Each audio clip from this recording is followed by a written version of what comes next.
This is Kathy from Gadget Stop 321, and in today's video I'm taking a look at 3 Oysters Americano.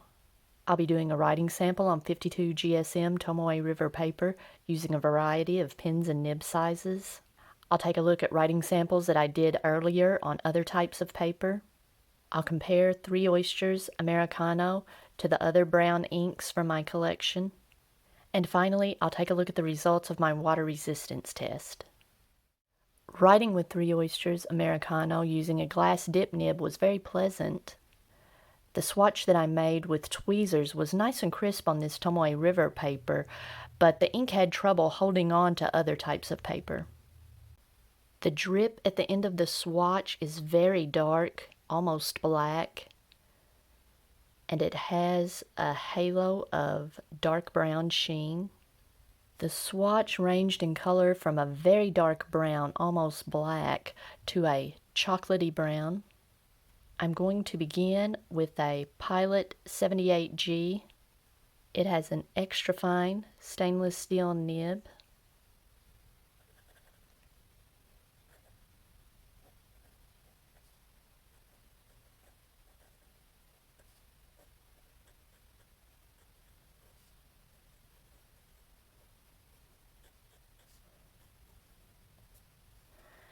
As far as extra fine nibs go, this was nice and pleasant to use, and the legibility is very good. It makes a nice, solid, crisp line. This was very nice. Next, I'll be using another Pilot 78G. This one has a stainless steel medium nib.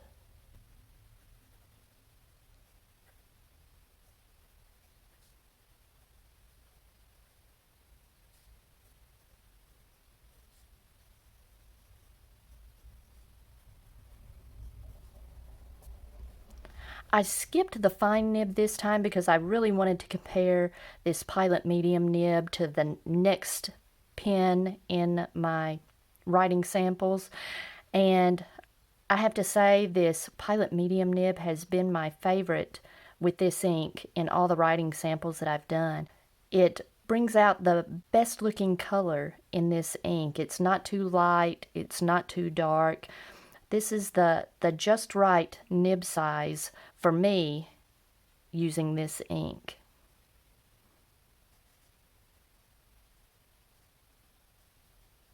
Next, I have my Man M800.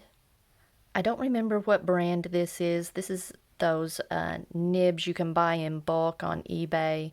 It's got the little flower on the nib, iridium point.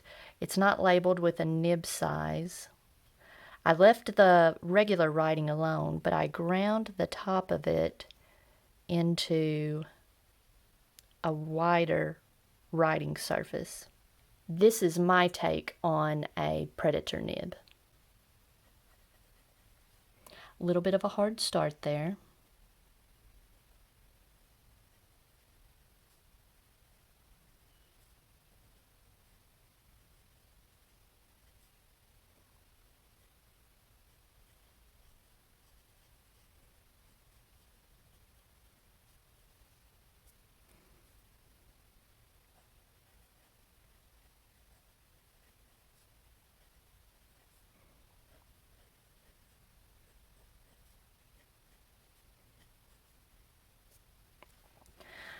Okay, before I started doing any grinding on this nib, this is how the regular writing was. It was very wet, and I've noticed with this feed on the Moon Man, as well as the feed on my Ginhau, I'll compare them after I do the writing sample with the Ginhau. I think these are identical feeds, and I've noticed any nib that I put on this pen or a Ginhau, it will write really wet at first and very quickly start writing very dry. And if you do like an entire page of writing, it will just gradually get lighter and lighter. I've never had any issues with it writing completely dry, but it just gets more and more unpleasant to write with as you get farther down the page. I've had the same issue with my silver colored Coveco nibs. They would do the same thing, but I haven't noticed that issue with my gold plated Coveco nibs. Now the reverse writing, even before I started grinding on it, was very dry, but it was much finer than this. I've tried to grind the reverse so that it is broader than the regular, but if you compare these two line widths, it might be just a hair wider in reverse than it is regular, but it's not enough to be noticeable, and the reverse writing is just a little too dry for my taste. Now with this ink, because it ranges from very dark to quite a bit lighter, I don't like that difference in tone that I get. I prefer the darker tone much more than the lighter tone, so I guess I'll continue to try this pen with different inks. Some inks are saturated enough that even when they're writing kind of dry, they still look nice and the color looks nice and bold. But I'll keep trying this with different inks. Next, I've got a Coveco Percayo. It has a stainless steel medium nib.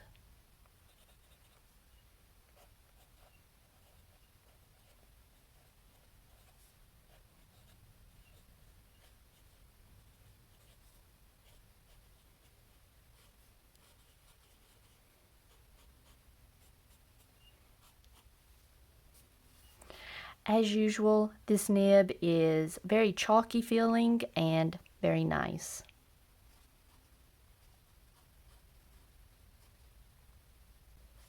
Next, I've got my Pilot Metropolitan. It has a stainless steel calligraphy medium nib.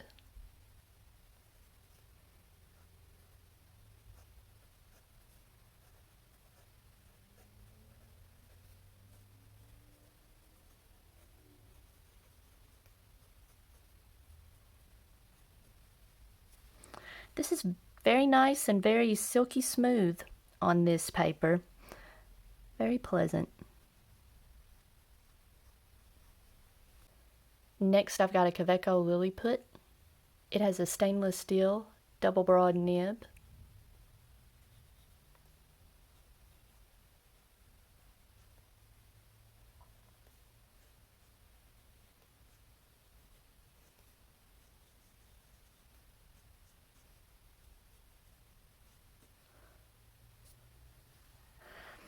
Very nice. I like the way the ink looks in this Coveco broad nib.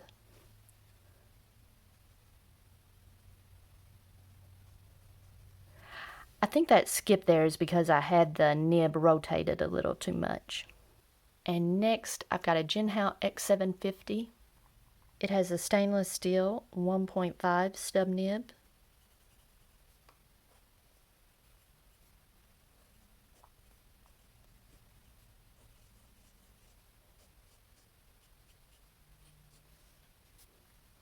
Nice and velvety smooth. Very enjoyable to write with this pen and ink combination. I wanted to show the feeds from the Ginhau and the Moon Man. I've used these interchangeably and compared them. I think it's the same feed. While that dries, I'll show some other writing samples. On Rhodia paper, the writing sample that I did with the glass dip nib was very enjoyable. It wrote nice and uniformly. The swatch I did with tweezers grabbed the paper okay at first, but then just couldn't hold on to it. And when I got done, I checked, and there was still plenty of ink in the tweezers that just could not hold on to the paper. And I had concerns about how the stub nib would do, and on this first writing sample, it had a little bit of trouble grabbing the paper, but then on other writing samples that I did, let's see, on my ink collection card, yeah, had a little bit of trouble on this smooth paper grabbing onto it. And you see the tweezers swatch, it just could not hold on to the paper. And I had quite a bit of difficulty doing this little, I do this with the tweezers also, the little ink bottle swatch, and had some trouble getting it to hold on to the paper as well. But writing with the fountain pens was very enjoyable. The only In fact, all of them were enjoyable. The reverse writing of my Moon Man was a little bit dry, but it was still very smooth and enjoyable to write with. But my favorite, hands down, is the Pilot Medium. It just makes a nice off black line. You can tell that it's brown, but it's not, it's just almost black. Very nice. And it's appropriately named. Americano is like a black coffee, and in these darkest writing samples, it's like black coffee, just a very dark brown. Now, when you have the nibs that are a little bit drier, it's a nice dark chocolatey brown. I wasn't as fond of it on copy paper. It felt more like I was writing with a felt tip marker. The ink wanted to spread a little bit. You can see how quickly it soaks into the paper. I would draw the X and try to smear it, and there was nothing. So it soaks into the paper really quickly. And so the Coveco Percayo would go from, that paper draws the ink out of the nib so that it's real wet in some places and wispy and dry in other places. The Coveco, I think, the Coveco and the extra fine Pilot were my least favorite. The extra fine was a little scratchy. I just didn't like the way the Percayo looked, and it felt a little dry. The Moon Man was a little too wet for this absorbent copy paper. The stub nib, the big stub nib, and the Coveco double broad, they were okay. Just like I said, it felt more like I was writing with a felt tip marker. I guess my two favorites were the Pilot Metropolitan. It maybe felt a little bit dry. I don't know. I said that it was smooth. It was pretty good. But again, my favorite was the Pilot 78G Medium. That stainless steel medium nib was just right. I guess it might look a little ragged, but that's looking at it up close. It felt very nice and smooth to write with, and it puts down a nice looking line. Now you can see it does go through the paper quite a bit. This is a thicker copier paper. On 20-pound paper, it would be much worse than this. This is 24-pound copy paper, and a lot of inks don't even come through this paper at all, but this one did on almost all the nibs.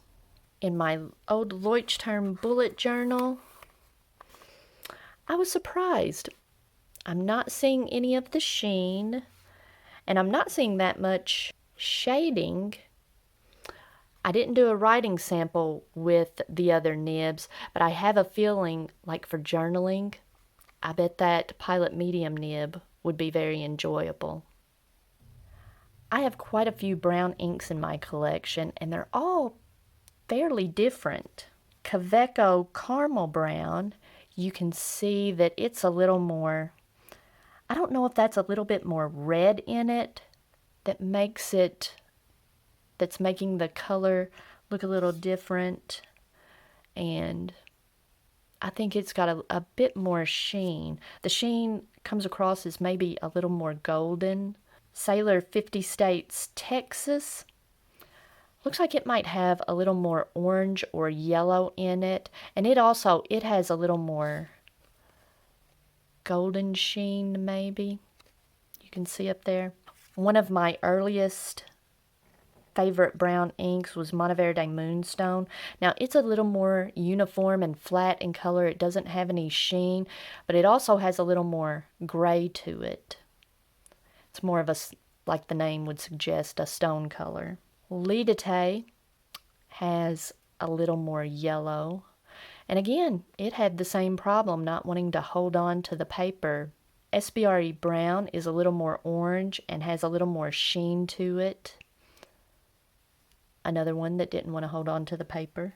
Montblanc Swan Illusion almost looks like a watered-down version of Three Oysters Americano. And another one that didn't want to hold on to the paper. And finally, Noodler's Golden Brown is less of a brown ink and more of a gold ink, but when I did the water resistance test, the yellow lifted up off the paper and brown was left behind. So I suspect golden brown is a combination of some Noodler's yellow ink and a brown ink, but I would say Noodler's golden brown is my favorite yellow ink. I wouldn't technically classify it as a brown ink. I'm thinking, when I compare 3 Oysters Americano to all these other browns, I'm thinking this might be my favorite, and I think I would most likely use it instead of a black ink. 3 Oysters Americano has a water-resistant component. I'm not sure exactly what this color is. It looks almost like an olive green. It looked like maroon or a burgundy color lifting up off the paper when I put it into the water. But here on a napkin where I was wiping the nib off, you can see that there's a fairly bright pink or magenta component to this ink. This is a very interesting ink. It's almost like it's the opposite of Noodler's Rome Burning. This looks almost like the color that Noodler's Rome Burning is when you put it down on the page, but then Noodler's Rome Burning, when you submerge it, some color comes off and it leaves a purple behind. Interesting. Okay, on the Tomoe River paper, no bleed through, even on the heavy bit of the swatch here. It didn't even get that deep into the paper. With it being a darker ink though, there's some show through, but once you would write on the back of this paper, that probably wouldn't be very noticeable. I bought a bunch of these brown inks from different brands when I bought my brown Coveco AL Sport, the Golden Espresso. But I've discovered I don't really like using brown inks with a brown pen. I like a little contrast. I actually like really bright, vibrant inks in that brown pen. I do like the way it looks with the Lilliput, with that brass clip. That makes a nice looking pen and ink pairing. But I don't know. I may not get a chance to do that because I'm really liking this medium nib, and it looks good in this demonstrator pilot with the gold hardware. I think that's going to be my pen pick for this ink. If you found this video helpful, please give me a thumbs up, and if you'd like to see more videos like this, please subscribe to my channel.